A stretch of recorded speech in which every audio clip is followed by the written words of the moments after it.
We're on pages 76 and 77 of Machen's Christianity and Liberalism, where he explains that the theological liberals, though they talk about Christ's authority, don't really recognize it. If the Heidelcast helps you, won't you help us keep it going? Please make the coffer clink by clicking on the PayPal link or by sending a check to Heidelberg Reformation Association, 1637 East Valley Parkway, number 391, Escondido, California, 92027. Machen writes, the impression is sometimes produced that the modern liberal substitutes for the authority of the Bible the authority of Christ. We cannot accept, he says, what he regards as the perverse moral teaching of the Old Testament or the sophistical arguments of Paul. But he regards himself as being the true Christian because, rejecting the rest of the Bible, he depends upon Jesus alone. This impression, however, is utterly false. The modern liberal does not really hold to the authority of Jesus. Even if he did so, indeed he would still be impoverishing greatly his knowledge of God and of the way of salvation. The words of Jesus, spoken during his earthly ministry,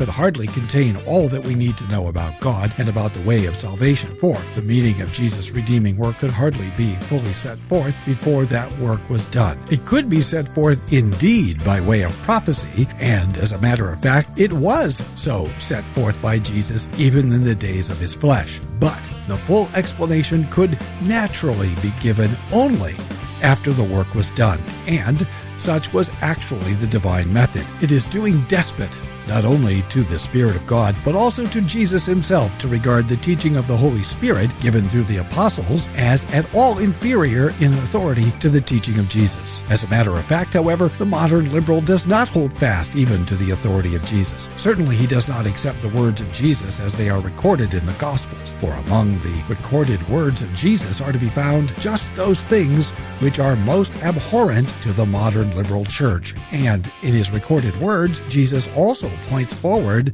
to the fuller revelation which was afterwards to be given